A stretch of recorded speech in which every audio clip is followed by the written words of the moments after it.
Hello my dear students. So today new topic population in chapter organisms and population. Now population, all the organisms of the same group or species who live in a particular geographical area and are capable of interbreeding. Okay, so that's called population. Now the study of quantitative and statistical aspects of human population is called demography. Now various factors those are responsible for population dynamics are as follows. The first one is the natality. Now it is the birth rate. It is shown as a crude birth rate or specific birth rate. Now what is this crude birth rate? It is used when calculating the population size in terms number of birth per thousand population per year. Okay, so that's come under crude birth rate. Now specific birth rate is used relative to a specific criteria such as age. So this will come under the specific birth rate.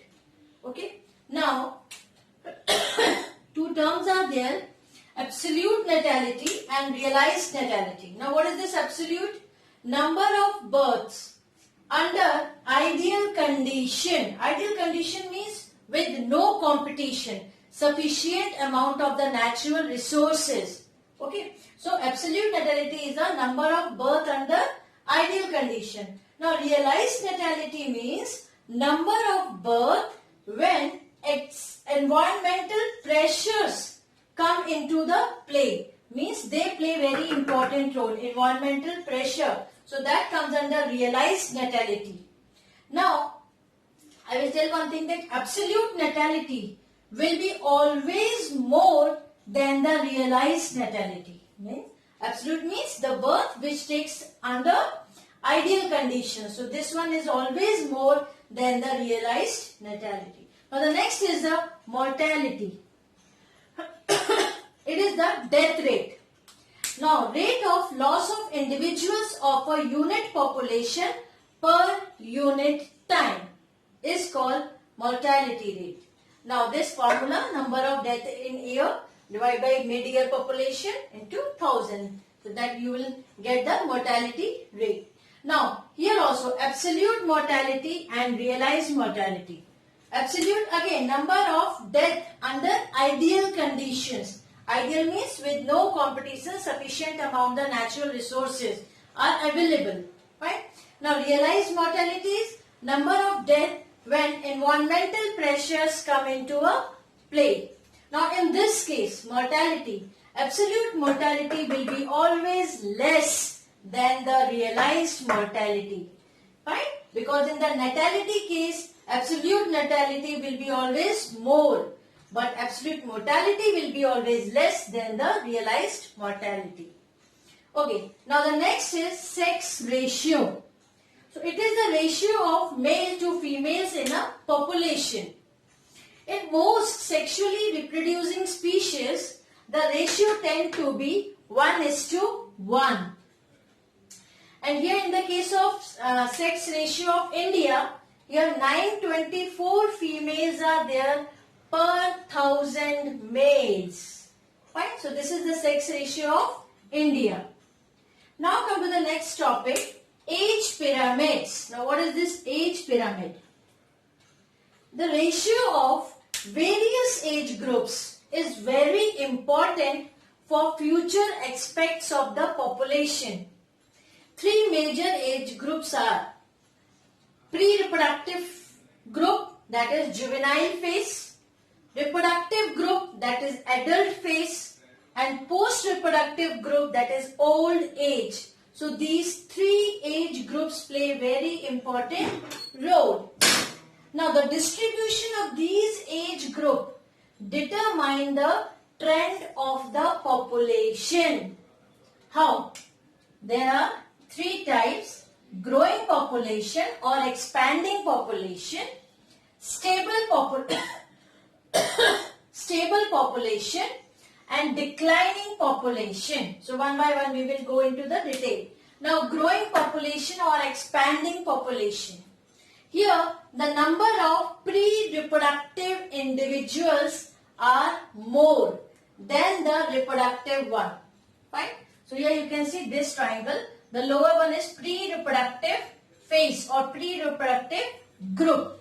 So here the pre-reproductive groups, number of those are more as compared to the reproductive, and post-reproductives are lesser than these two. The topmost is a post-reproductive. So this one is a lesser than these two. In this case, the future population size will increase. That's why it is called growing population or expanding population. Fine. Now, stable population. Stable means that remain constant. Zero growth.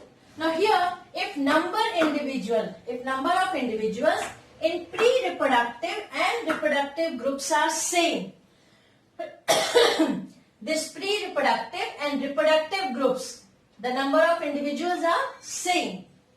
Then the future population size will remain unchanged. So if these two phases are same, then it will remain constant. Now the last one is a declining population. Here, when the individuals of pre-reproductive group are lesser. Here you can see this is pre-reproductive group. They are lesser than the reproductive one, okay, and post-reproductive one. Then in future population the size will deplete. Here you can see. So individual of pre-reproductive growth are lesser than these two groups. So in this case the population size will deplete. So this is all about the distribution of the age groups, and that will give the correct idea of the future population. Fine. So in this one we have finished the natality, mortality and the sex ratio and age pyramid. Just have a look at this. Now population growth forms. Every population has a specific growth forms, that is characteristic pattern of increase in the population. So there are two basic forms of the growth, S-shaped and J-shaped curve.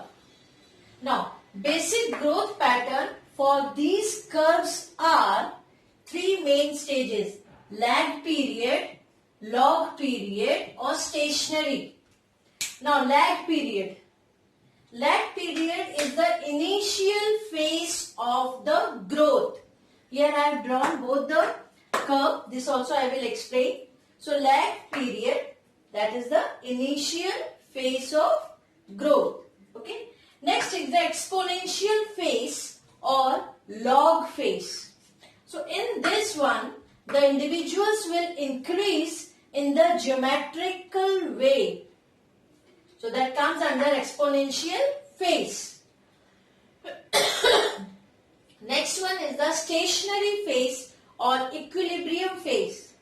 In this, individuals does not increase further, so there is no change in the size of population. Constant stage. Okay.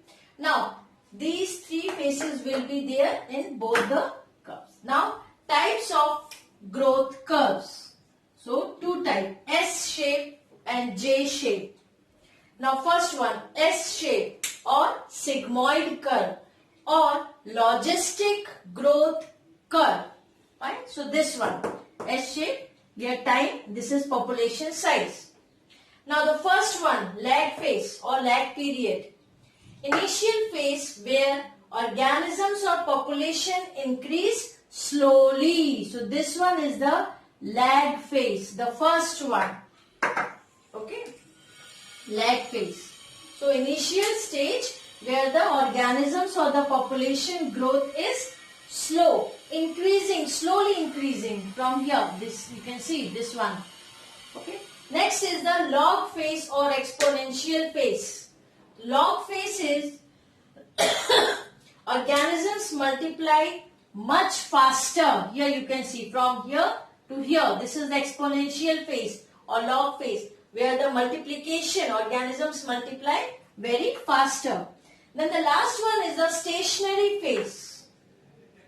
Here, zero population growth, that will remain constant. They will not increase further. This one is the stationary phase or the equilibrium phase. So, first one क्या हो गया यहाँ पर? Lag phase, exponential phase, then stationary or equilibrium phase. Now, this growth curve is realistic as it considers that food as limiting factor. Sooner or later, so competition will occur, and after that sometime the growth rate become stationary, equilibrium. So this is the S-shaped or sigmoid or logistic growth curve. Now come to the next, J-shaped or exponential growth form.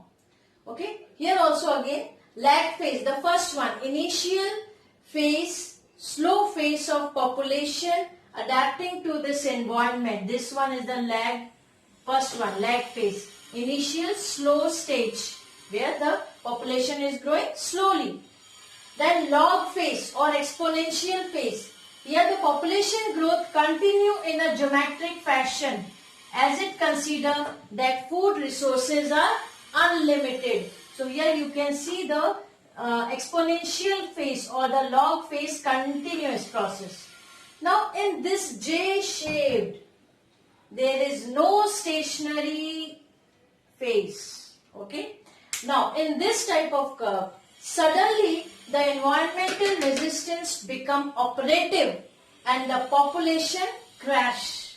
So that's why there is no stationary phase, only the lag phase and the log phase. Fine. But here in the S shape you can see lag phase, log phase and then stationary phase. Fine.